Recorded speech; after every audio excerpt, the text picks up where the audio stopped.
questions. So as we're going along, my lovely assistant Richard will be fielding your questions on the chat. But for any that he can't field at that time, we'll go over them at the end of each section. So so do feel free to drop questions in at various points. And then we will have some additional time at the end as well for any general questions that don't pertain to the specific elements that we're going to be covering today. So with that in mind, here's what we're going to cover today. So we are going to go right down to basics, where to start with your application for those of you that are completely new to West of England mayoral combined authority applications. We'll look at the research and evidence that we're looking for, employer engagement and organizational partnerships and why those are important to your application. We'll look at a sort of exemplar response and the sorts of things that we are looking for within responses and what we don't want to see. We're going to have a look at curriculum planning and in particular what we mean by a scheme of work and what that should include. We'll look at wraparound support and the wider career support that you should be providing within the Skills Bootcamps. We'll also have a look at budget planning so that you're more familiar with how to set out your financial annex. And finally, a new element for this year is a specific social value question. So we'll be having a look at what we're looking for in that response as well. That's going to be new for everyone. So without further ado, we're going to have a look at where to start. So now that you've got the application packs, what you need to be really mindful of is that there is a huge amount of work within putting your application together. At an estimate, you're probably looking around 5,000 to 6,000 words, not including the additional evidence such as employer engagement letters and due diligence forms. So don't underestimate how long it is going to be, it's going to take to complete. Carefully read the application pack. So just make sure you familiarize yourself really well with the project requirements and specification. Each specification is different and we will have specific requirements within that around things like guided learning hours, sometimes qualification types that need to be embedded, but in particular, pay attention to the type of learner that you're going to be asked to work with as well.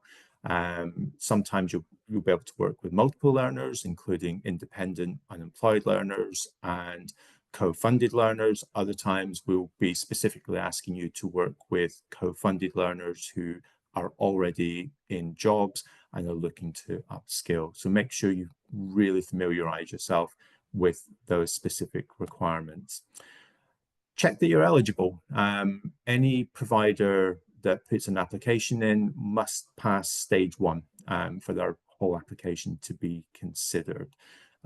We won't even read the main part of the application if you don't pass that initial due diligence.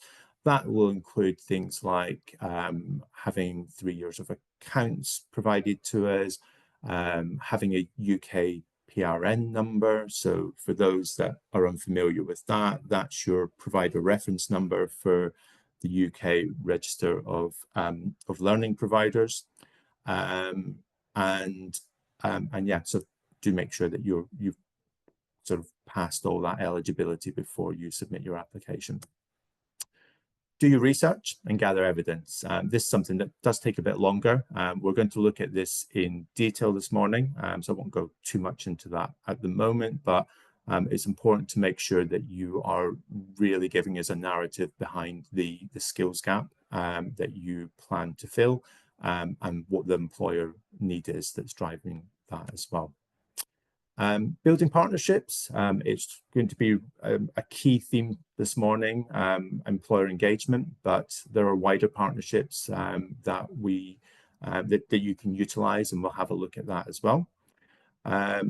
Design a curriculum that meets the project employer needs. So you're, as I said earlier, you're starting with the project requirements, and what we're looking for in your application is that your curriculum and your scheme of work really focus on achieving that project requirement.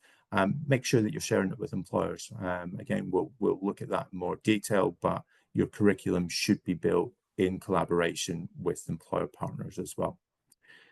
Know the funding, the maximum cost per learner, and the total funding that is available. You don't have to bid for the total amount available.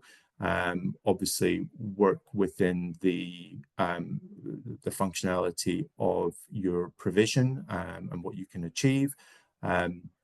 But do make sure that you are always focused on that maximum cost per learner, so that you're showing value for money.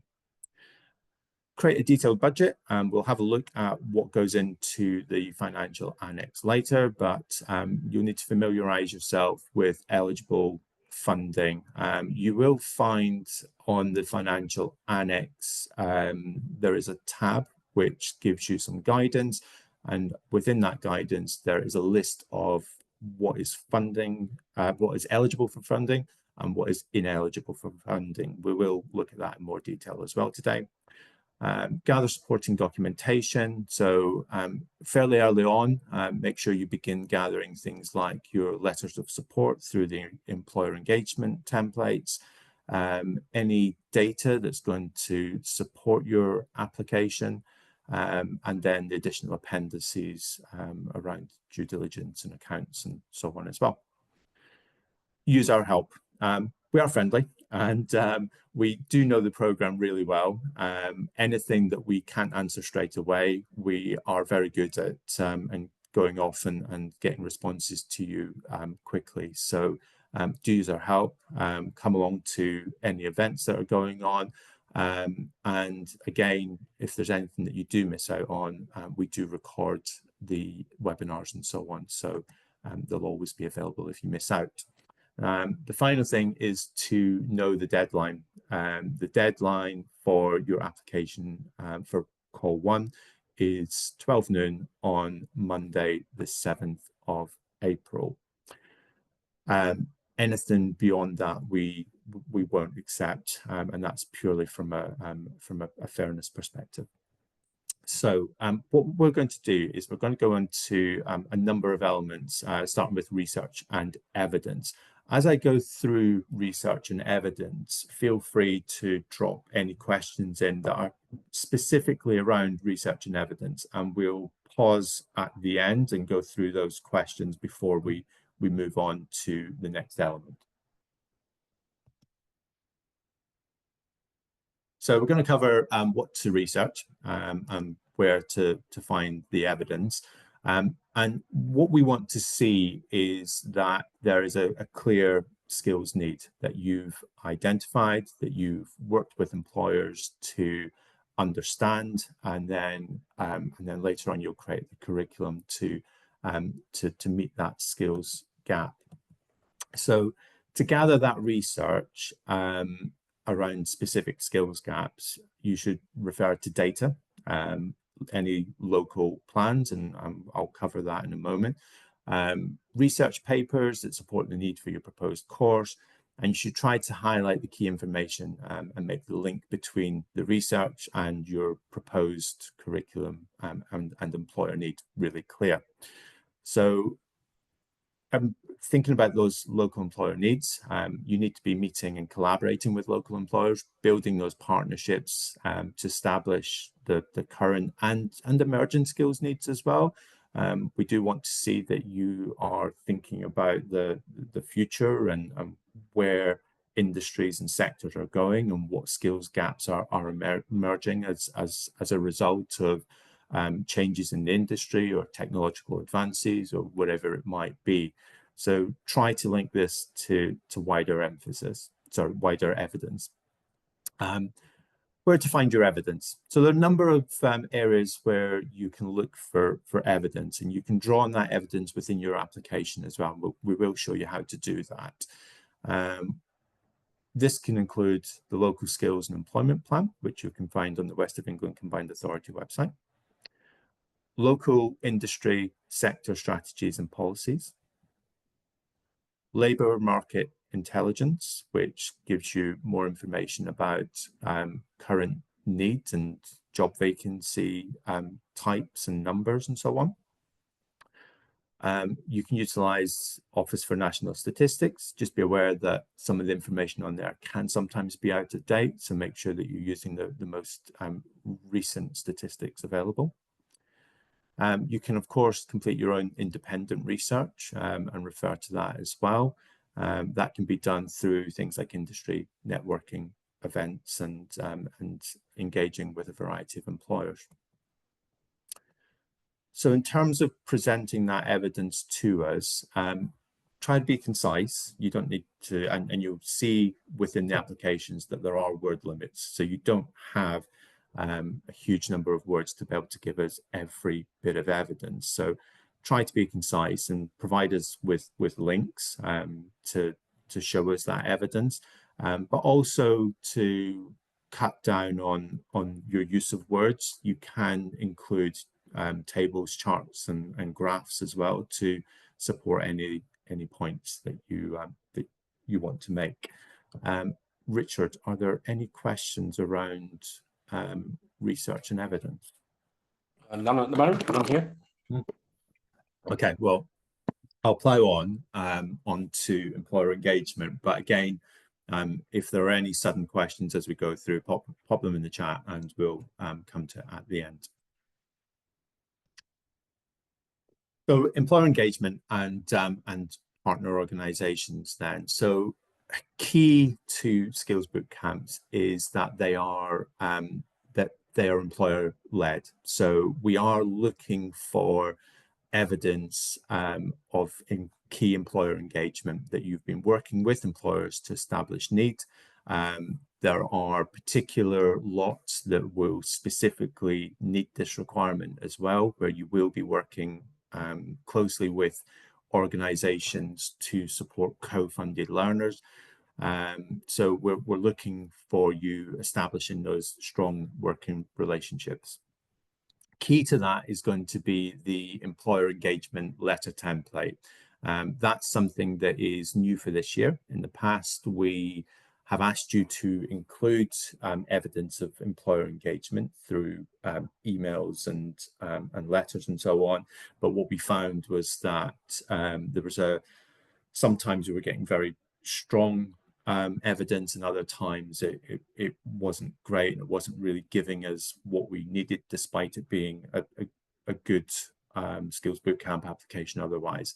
So what we've given you this year is a template to fill out, which includes opportunities to make it clear what type of employer engagement employers are supporting you with.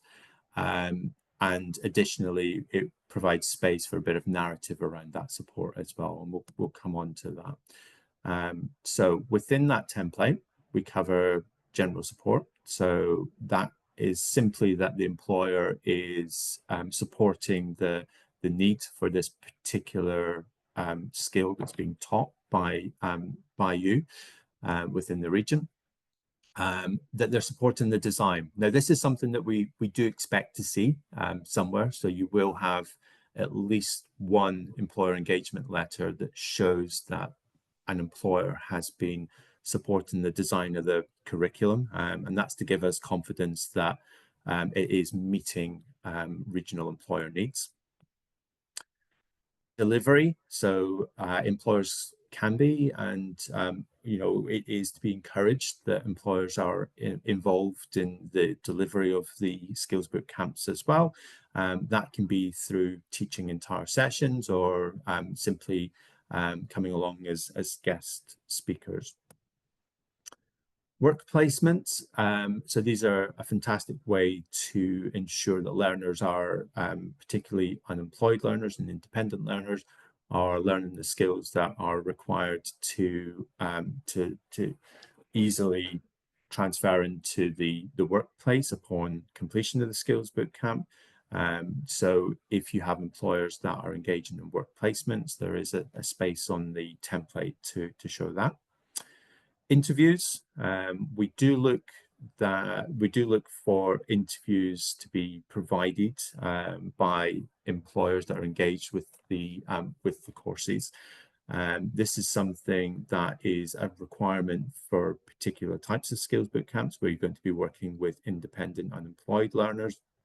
And we're looking for the number of roles that are going to be available as well. And obviously, that is a sort of rough estimate at this moment, but we are looking to see that you've worked with employers to ensure that that roles are going to be available and that they are going to be willing to interview for those roles as well. Upskilling employees. So this is where you have learners that are co-funded. There's a commitment from the employer to enroll existing employees onto proposed courses. And finally, there's been a bit of a change to the language this year. Rather than new responsibilities, we can see enhanced responsibilities and roles as well. But we're looking for a commitment from the employers that you're engaging with through those co-funded learners that they will be providing enhanced roles or new roles and responsibilities to the learners following completion of the course. Richard, were there any? Oh, sorry, I'll go on to partnerships and then I'll come back to any questions. Types of partnerships then. So as I say, key to it all is that you have that employer partnership, but there are wider partnerships that you can be utilizing as well. You can be a main applicant and be responsible for the Skills Bootcamp, but then you can subcontract the delivery, or you can subcontract the career aspect of the course. But ultimately, if you are the managing partner or the main applicant, then you would be responsible for the quality of the delivery, the reporting, the recording, and the wider responsibility of things like Ofsted inspections as well. You can be a partner that is involved with Skills Bootcamps as a subcontractor. So this would be classed as a consortia partner, and that would possibly cover things like, as I say, providing career support or delivering particular elements of the training. And you can have wider partners as well. That could be things that aren't necessarily compulsory to deliver the proposal, but that support the wider delivery and the benefit to the learners. And that could be including things like network meetings and visiting speakers and so on as well. Richard, any questions around? Hi, we have 3 questions. The first one is, will the tables, regarding evidence, this is, will tables be counted within the word count if text-based? The words within the tables would be. Any images obviously would not be, but yeah, if you put a table in there and there are 300 words in the table, then yes, that's going to be included within the word count. Okay, second question. In the case of employer delivered boot camps, can work placements be counted towards guided learning hours? They would of course be in different areas than their normal job role.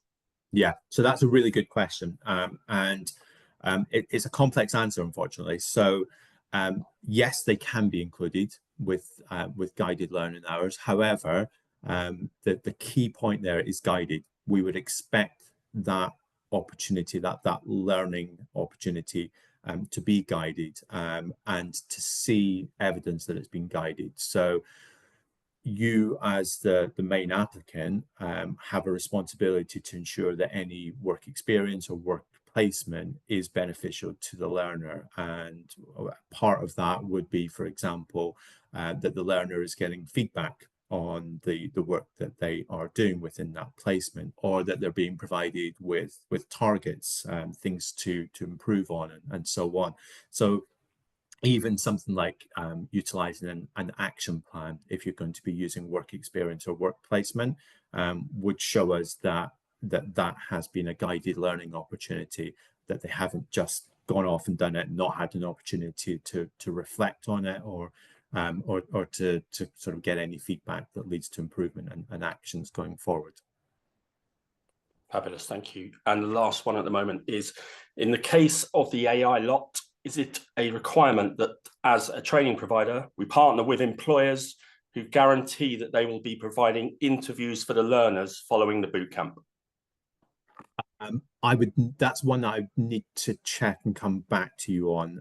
So Richard, if you take that one down and who it's from. from Alex. Alex, we'll get back to you on that one. We'll follow up with that, because what I would need to do is look specifically at that lot. As you can imagine, we've been looking at a lot of different lots over the last few days, and I wouldn't want to give you the wrong answer. So we'll come back to you on that, Alex. Okay, was that it for now? Yeah, that's it. Go ahead. Awesome. Cool. So example responses. So what we're going to go through here is essentially what we're looking for to begin with, and then I'll take you through what that looks like, just as one short example response. As I said earlier, we can't give you the answers, but we can guide you to the sort of things that we are looking for. So the first thing is the delivery plan. We are looking for a delivery plan that is compelling. It makes clear links between the course delivery and the industry skills needs. Really make sure that you're continually coming back to that skills need, and how your curriculum and your wider support the learners with that achieving that skills need.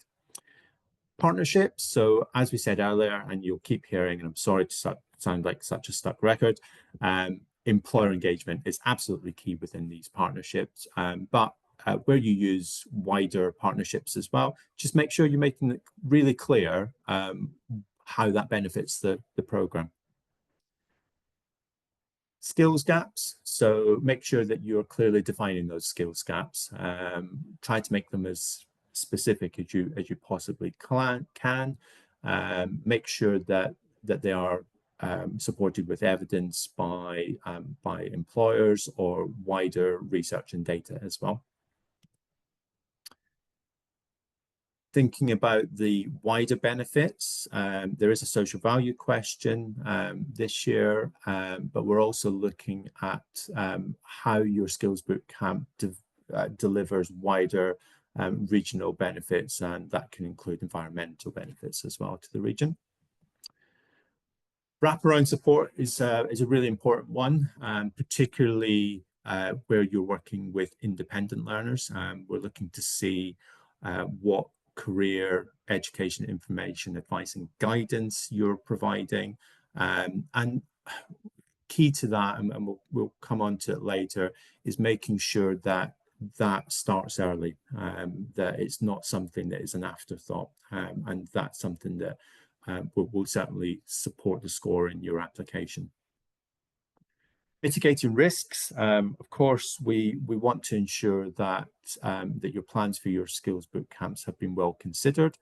Things do go wrong, we understand that, but we want to see that you have mitigated for potential problems, and that can include things like lack of enrollment or problems with achieving interviews for the learners and so on. So really consider how you're going to mitigate some of those potential risks. Value for money. We'll go into the costs in a bit, but do make sure that when you're putting your plan together, that you can justify the costs that you're including within your financial annex as well. There is a specific question where you can give us a narrative to justify your eligible expenditure. So make sure that you make it nice and clear. And then finally, we're looking for good outcomes. We're looking for evidence that the planned progression opportunities exist. And again, a lot of that's going to come from those employer engagement letters. But we want to see that that what you're suggesting the learners will be able to go on to is being guaranteed by employers as well. So this is is an example response. I hope you can see this okay, but we will make this presentation available to you so that you can have a closer look if you need to. What we've done is just to mock up a good answer to the first couple of quality questions here for a sort of made up skills bootcamp in funding, essentially. So key to it is that you're establishing regional needs. So make it nice and clear what the skills gaps are, what really specific what they are, and who the course will benefit. So you can see within that opening statement, we've made it clear who the Skills Bootcamp is going to benefit and why there is a need for it.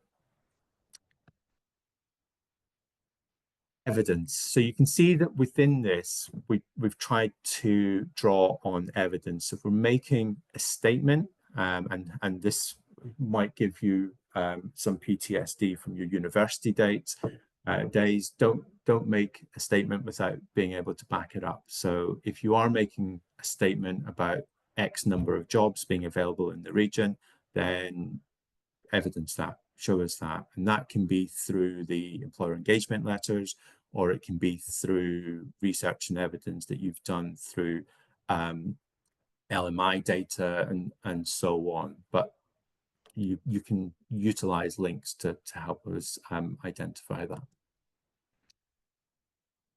Really make sure that you're focusing back to the specific question all the time. Some of the poorest responses we see go off on a tangent or don't really fit with the question. So that opening question 1A, for example, is about the Skills Bootcamp need and the gap that it will fill. At that point, we're not looking for anything around specific job roles or the level or anything else. That's what question 1B is going to fill. So try to stick to the specific questions. And then tailor it. So tailor your answers to the specification as well. Make sure that you're continually looking back at those project requirements that we talked about earlier. So if there is a level that you need to deliver at, so most of the skills bootcamps you'll find we're asking you to deliver it at a specific level, then make sure you're referring back to that and thinking about how that level will support learners into specific roles. This year, you'll see question 1B has changed very slightly. We've asked you to include the level, entry, mid, or senior, that the Skills Bootcamp will fill. So it's not just a case that so if, for example, you're suggesting that that these learners are going to go into entry-level positions, then we want to see specific data and research that shows that it's entry-level jobs that do exist for these learners to move into. And that's so that we don't have the scenario where learners that are completely new to a sector or industry, so are obviously going, excuse me, are going to go in at entry level, then come out and actually only mid and senior level positions are available. So we want to make sure that the level that you're delivering at, the type of learner that you're delivering this to, that the jobs actually do exist at that level as well. Stick to facts that can be evidence, as we said. Avoid opinions that can't be substantiated, and you'll see that we've included a graph there to support exactly that. Okay, so where you can and where it's possible, provide data, graphs, or charts to support your evidence as well. Any questions on that one, Richard? No, we're good. All clear. Yeah. For time. Schemes of work. Schemes of work is something that might be new to some of you. For others, you'll be well versed on producing schemes of work. But what we're going to cover is essentially what a scheme of work is, and I'll give you a rough example of what it is as well. The key thing is that a scheme of work is a working document, and all it's going to do is take us through the learning that you are going to cover on the program over the whole course of the program. It will include things like the qualification that you are going to embed, if you are going to embed the qualification, how you're going to take the curriculum that you're going to cover and break it down into learning activities over the duration of the course. Now, at the point of the application, it only needs to be an overview. We're not expecting, and great if you can and if you want to, but we aren't expecting a lesson plan for every single lesson that you're going to complete. It is just an overview of what you're going to cover in each lesson, what the main activities are going to be, what your main learning objectives are going to be. That's really what we're looking for from the scheme of work. So where to start? Start with your learners. Obviously, it sounds ridiculous, but don't start by just jumping into what you want to cover. Really think about the learners, what sort of level they're going to come into the course. Are they going to be beginners? Are they going to have some experience, and so on? As part of that, think about any initial assessment process that you might have to put in place. That might be something that you build into your curriculum. It might be something that you do separately at an earlier point as well. But really consider the learner starting point. Use a framework. You see there's a question on there that is specific about using a framework. You will need to use a framework. If we don't see a framework on there, then your scheme of work will score much more lowly. So you can utilize things like qualifications that you're basing your curriculum on if you're delivering a qualification, obviously. You can utilize the IFATE standards, so the apprenticeship and technical education standards. You can use the SFIA framework if you're delivering digital courses. And you can also, where there's non-accredited learning, essentially, you can use RARPA, which is the recognizing and recording progress and achievement framework. And that just gives you a good sort of scaffolded framework of how to deliver your learning over the course of the curriculum. Embedded qualifications. So if you do plan to include a qualification, ensure that you list the details. So that would include the awarding body and the level of the qualification as well. If you are embedding a qualification, make sure that you're meeting the guided learning hour requirements as well. We will check these things. So if, for example, you're planning a 60 guided learning hour skills bootcamp and you're embedding a qualification that is 240 guided learning hours, we're going to have questions. So make sure that you're realistic with any qualification you're embedding. Work with employers. Make sure that you're sharing your curriculum with employers, that they are supporting the content, that the activities and the curriculum that you are planning is actually going to meet the needs, and ensure that the learners are ready for the workplace that awaits them. What to include then? So learning objectives is just an overview of the learning that you will cover on each lesson. Activities and tasks that you'll hope to utilize. At this point, that's just a high-level description. As I said earlier, we don't need specific details around the differentiation that you're going to utilize on activities and tasks and so on. That's for you to pick up later, but just a good overview of what you plan to use. any assessment activities, give us an understanding of formative and summative assessments that you'll utilize, particularly, again, if there is a tested outcome, what formative assessments are you going to utilize to prepare the learners for that overall summative assessment, and you can include feedback opportunities as well. Employability and soft skills. So we want to see that, and again, particularly where you have independent learners, but also where you're working with co-funded learners, that you are utilizing opportunities to develop soft skills and employability skills.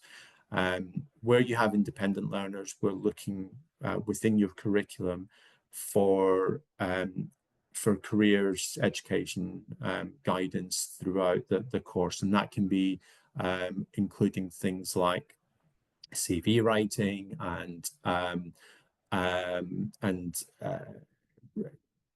support around looking for jobs through job searches and so on.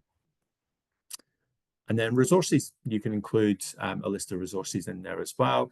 This is really there more for you to support your budgeting as well, so you can really get an understanding of the staff that you're going to require to deliver this curriculum, and any additional costs around things like awarding body qualification costs and that sort of thing as well. So you'll find in the Skills Bootcamp application pack that appendix, I think it's actually changed now, it's not appendix B, is it? I'll come back to that.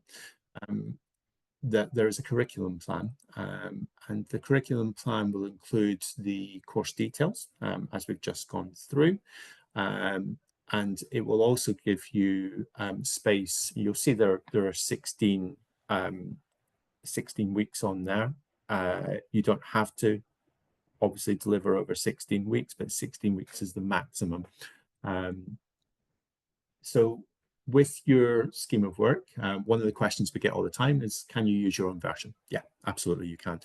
You don't have to use this curriculum plan that we've given you. You may already have your own version, and that's absolutely fine. All we ask is that you make sure you're including the information that is listed on the course details there.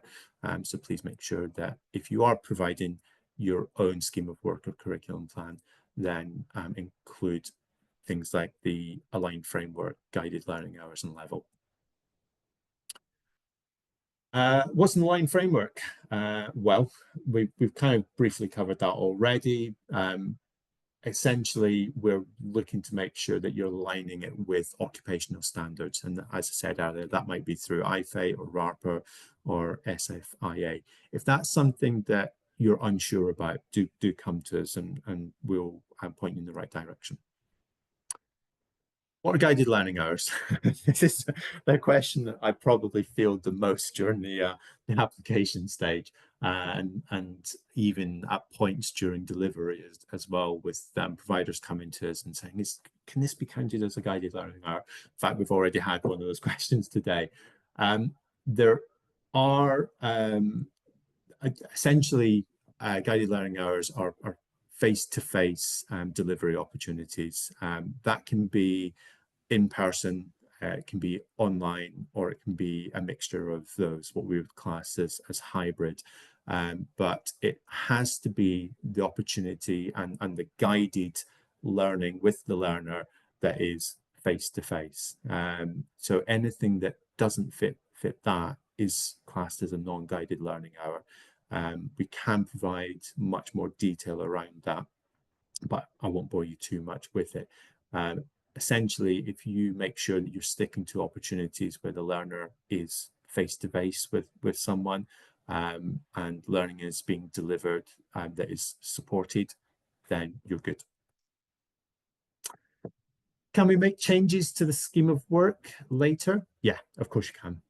This isn't the final version. A scheme of work, you'll hear Ofsted say, should be a working document, and that's absolutely true. Things change throughout the program. You may notice, for example, that some of the work that you've planned hadn't quite worked or wasn't quite at the right level for the learners. So adapting your scheme of work will become important to ensure positive outcomes for the learners. So yeah, this does not have to be the final version. We do expect that it will change. However, a little caveat to that, if you are embedding a qualification, we are funding on that basis. So you will need to make sure that you continue with that qualification, even if it's with a different awarding body. Any questions around schemes of work? Just one question here, Stuart, just to confirm for everyone, the highest level of Skills Bootcamp that you can achieve. That again, I don't want to say off the top of my head. So we'll email with that answer. The majoritively level 3 to 5, although this year there are a number of areas where you can deliver level 2 as well. Highest level, I'll need to double check on, so I'll come back to you on that, if that's okay. Thanks, Stuart. We'll come back to you, Mark. Wraparound support.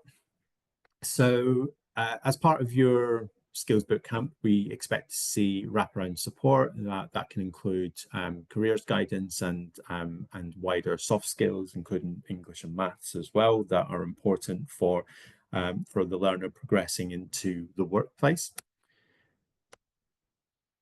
So we want to see wider employment skills and behaviours. So you're essentially embedding the sort of skills that the learner is going to require within the workplace, not just the skill that they're learning within the bootcamp itself, but that they're actually going to be able to function in the workplace as well. That can include things like stress management, decision-making and problem-solving skills, for example. Sector-specific behavioural skills, and that can include commitment to securing employment, expectation around study as well. Pastoral support, coaching and mentoring, particularly again where you're working with independent learners. We want to see that you are embedding opportunities for career coaching from industry professionals, that learners are getting the opportunity to engage with wider employer networks as well, and that those individuals have extensive experience within the sector. So the career support they're getting isn't just generic off-the-shelf support, but is actually coming from within the industry that these learners are going to be progressing into as well. So make sure that that you're thinking about the specific skills that learners are going to need within the industry they're moving into. Personalized support that considers learners' existing experience and skills. So your initial assessment process should help you understand the specific learning needs that learners present, and within that we're looking for you to have a support opportunities in place, things like personal development plans, for example, regular check-ins and opportunities for reflection and feedback as well are really important for that personalized support. IT, internet access and admin. So I think, particularly where you are, where there's a necessity for technology to be used as part of the course, really consider within your bid how you're going to support learners with access to the course, particularly if there is an online delivery model as well. Firstly, how are you going to ensure that they have the resources necessary? So that can include the technology, the software, and so on to access the course at the right level. Secondly, how you're going to ensure that your wraparound personalized support and so on happens, even though the delivery is online. So really consider that personal aspect of delivery. Assistance with the drafting of industry standard specific CVs and preparation. So we kind of covered this a little bit already, but we want to see that you are weaving these opportunities throughout the course. Don't leave it as an afterthought. Really think about developing those early relationships and opportunities for learners. The skills boot camps that we see the best outcomes on really embed career skills development throughout the entire course. If you leave it too late, there is always the risk that learners will drop off a cliff and you'll never see them again.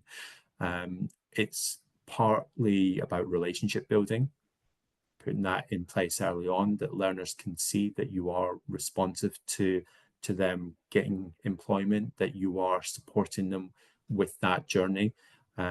If come the end of the program, they haven't yet had an interview or they haven't yet managed to get a job, but you have put that specific support in place throughout the program, there's much more opportunity and it's much more likely rather that they're going to remain engaged with you over the time. Yeah, and that's essentially what I've just covered. So yeah, maintain that relationship, really embed those opportunities early on. And finally, support for learners unsuccessful at interview. Or you'll notice, for those of you that are new to Skills Bootcamp, upon completion, which is milestone 2 for learners that are independent, we expect to see them get an interview. Only at that point would you get funding for that learner.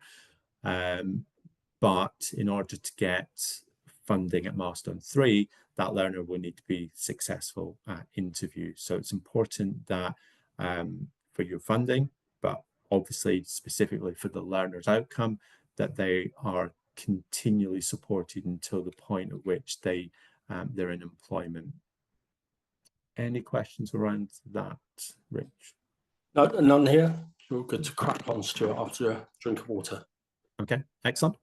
Budget planning then. So we've only got a couple more to go.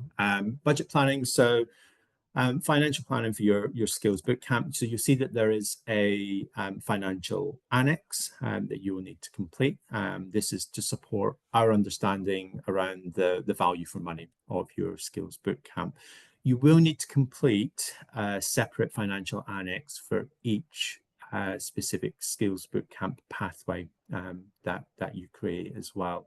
To give you an example of that, were you to deliver HGV and you had a variety of pathways that led to different level of HGV license, then you would need to complete a financial annex for each of those independent levels. Key to consider for your financial planning is what is considered as eligible funding and what is considered as ineligible funding. You'll find that this is on the guidance tab of the financial annex. So if you don't get all of this down, don't worry too much, it is on there. What is eligible? So training and resources, and that includes things like the software that you use, books, equipment, venue costs, memberships, and so on. Marketing and comms, you'll see that there's a space there for you to include a marketing budget. And although we will obviously, via the National Careers Service, communicate the skills bootcamps that are available. You can and should be utilizing things like social media and so on as well to market your skills bootcamp, so that can be included. Direct staff costs. So direct staff costs, obviously the salary of individual staff, but also the national insurance and pension contributions as well for any staff that are involved in delivering the course. We do ask you to include a breakdown of the FTE for those individual staff members as well, so that we have an understanding of how much of their time is involved in the Skills Bootcamp. Activities to support training delivery. So that could include recruitment of participants. So that's things like your initial assessment process, obviously budget for that, support for target cohorts, visits that you might plan, and wider materials as well. And then other direct project costs, which can include things like translators, childcare provision, IT equipment, maintenance, and so on. So there is an opportunity to use a portion of your budget for those wider direct costs. Ineligible funding then, so indirect staff costs, so things like staff travel costs. If you have a visiting guest speaker, we can't cover their travel costs, but we can cover the cost of hiring them for the day to cover a lesson or wherever it might be. Activities that discriminate against any group, obviously. Fines and penalties, including statutory fines, criminal fines, penalties, and associated legal costs. Gifts, payments for works or activities that are fully funded by other sources. Contingency or risk premiums, costs incurred prior to formal agreement being executed. So if you start marketing for the Skills Bootcamp now, before you've even applied or got a grant offer letter, then obviously we're not going to cover that cost. And finally, VAT payments are not considered eligible funding. Any questions on that, Richard? There is just one, perhaps not directly related, but could you give an example of how to support learners who are not successful at interview? And then is that an ongoing responsibility for the provider? Yeah, it is. So how to support them? I mean, essentially, it's about understanding the individual learner, first of all. So it's about thinking about their individual need, the level that they're working at, what they're moving in, the field that they're moving into. In terms of supporting them into more interviews, it really depends. I mean, if they're coming to you with little experience in the industry, then it might be about you supporting them to engage with work placements and experience so that they gain some valuable industry experience. If they're coming, let's say it's a marketing learner and they're really finding it difficult to get a job in marketing, then support them with opportunities to work with pro bono, potentially with organizations where they can get experience to get things on their CV. A lot of it is continuing the same sort of things that you would expect to see embedded within the Skills Bootcamp. So it is, continually thinking about CV writing, thinking about interview skills, and providing mock interview opportunities. There's no real easy solution or answer to that. But as I said earlier, what we're looking for is you to develop those relationships with learners early on, so that they, if they have been unsuccessful at interview, they know that support is still going to be there with you to move on. And obviously, budget for that as well. Although your delivery budget and so on is going to focus on the period of time your curriculum is delivered over, the wider aspects of that, around career support, around marketing and so on, might sit outside of that. So as you're putting that budget together, really sort of consider the time frames for some of the resource that you're going to need. Hope that kind of answers. Thank you, Stuart. There's one more here just regarding what we can use funding for. Is does the funding cover catering costs, such as the provision of tea and coffee or lunch for participants? No, it doesn't, sadly. No, I'm sorry. It doesn't. Okay, thank you. Okay. That's it for questions at the moment. Great. Okay, last but not least is social value. As I suggested earlier, social value has changed this year. The question is much more specific due to emerging regional needs around work experience for young people. So if you've had a chance to look at the application already, you will already be familiar with that. So this year, there's a question specific to offering additional social impact. Now, the important part about that is the additional aspect. We know that your Skills Bootcamp will be delivering on social impact. What we're looking for is outside of your Skills Bootcamp, a benefit to young people in the region.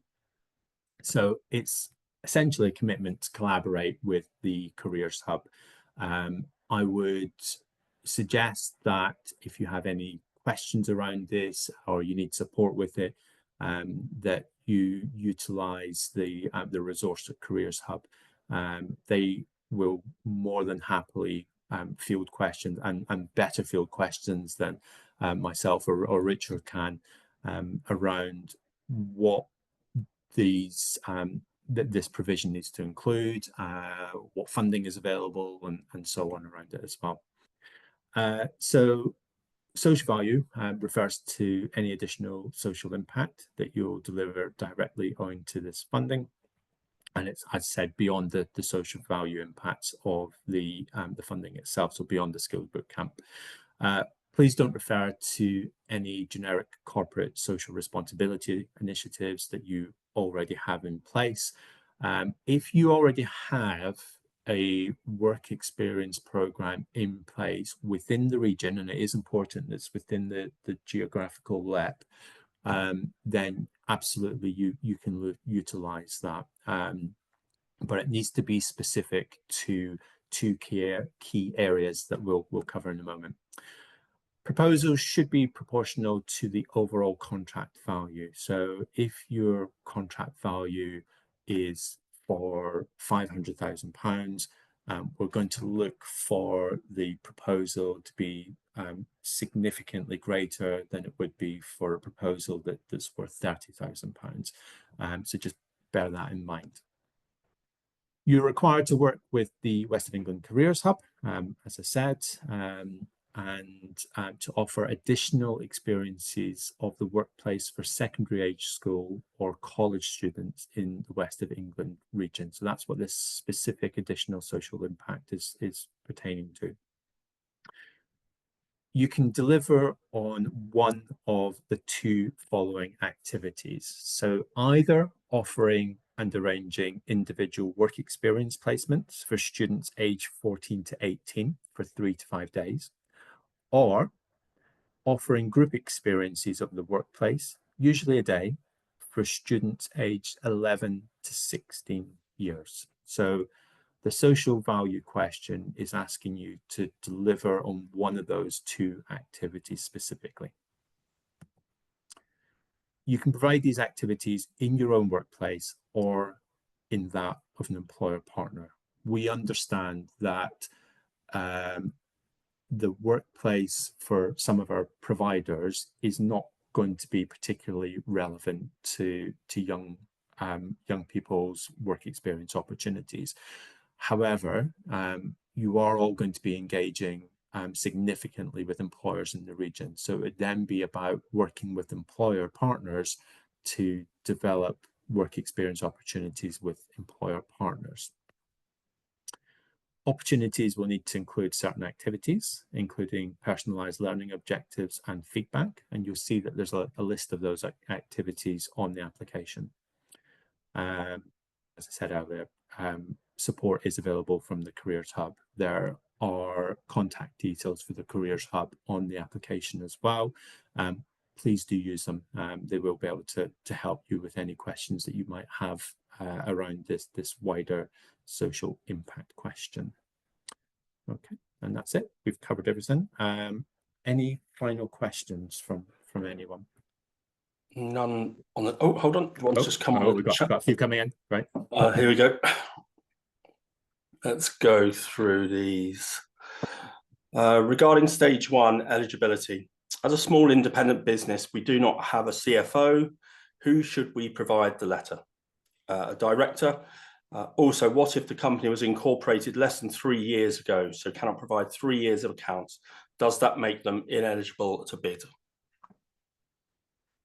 So, first of all, the first part of the question was that they don't have a director in place. Is that? Don't have a CFO. Yeah. Okay. Then you would use the company director, managing director of the company in that case.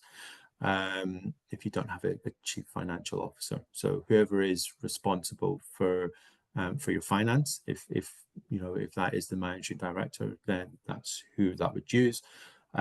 With regards to not having 3 years of accounts, I'll need to come back to you on that one. I wouldn't want to tell you it's fine to apply and for us to turn down your application at the first stage because there aren't 3 years of accounts. So I will double check on that one and come back to you today on that. Brilliant, thank you. Here's another one here. We already have a very robust and in-demand work placement scheme with local schools. We would have very limited capacity to further increase this, as activity is already extremely high, in excess of 500 work placements per year.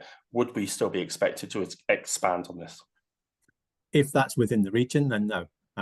If you are already delivering work experience opportunities within the region, then you should refer to that within your within that social value question. We wouldn't expect you, if you're already delivering 500 opportunities in Bristol and the surrounding area, to then add to that. Okay. Another one here. If you are offering high-level training for more senior employees, is it still relevant to offer the work experience opportunities for young people that may not be directly linked with the learners we're working with?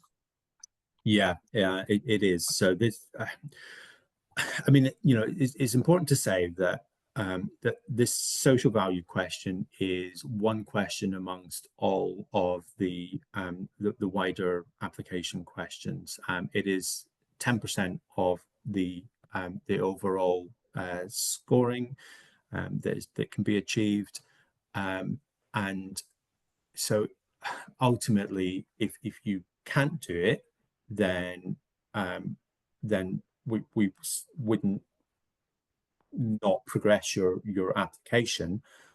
However, those that can do it and do it well are going to obviously score higher and are more likely to get funding. What we are looking for is, even if it's not relevant to your Skills Bootcamp, we're looking for that wider opportunity for young people to get work experience opportunities within the region. It's simply because there aren't enough opportunities for young people within the region to gain work placements through their schools and colleges at the moment. So it has been seen as a particular priority for the combined authority. So even if it's not relevant to the Skills Bootcamp, as I said, we're still looking for you to make those employer partnerships to provide these opportunities. One more here, Stuart.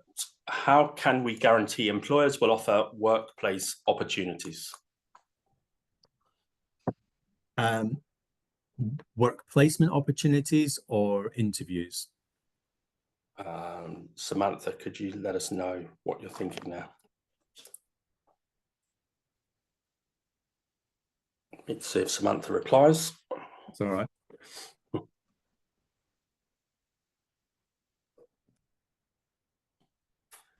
we are.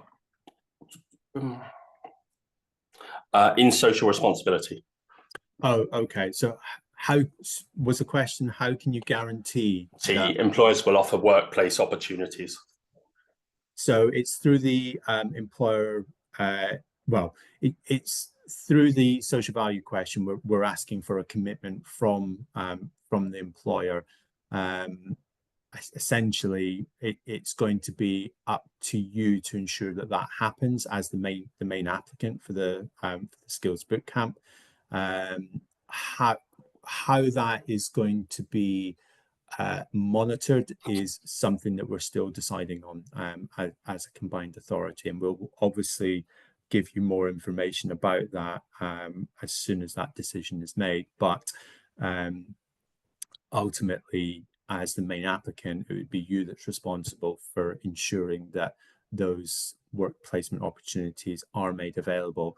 If they're not made available for whatever reason with the employer that you've outlined within the application, then we would hope to see that you identify other opportunities with other employers to meet that commitment. That's it for questions. Just want to make sure that we've got contact details for, I think it's Alex, Mark and Victoria, who had questions that we were going to come back to you on. So maybe you could pop your emails just in the group chat here, and we can use those to reply to you today or tomorrow. Okay. And if there are no more questions, then we'll finish for today. But obviously, if you suddenly come away from this thinking, oh, I wish I'd asked that, then do email us on the Multiply and Skills Bootcamp email address, and we'll get back to you as soon as we can. Good luck with your applications. Really looking forward to reading them, and yeah, been good to see as many of you as there have been today. Thanks very much. Have a good day.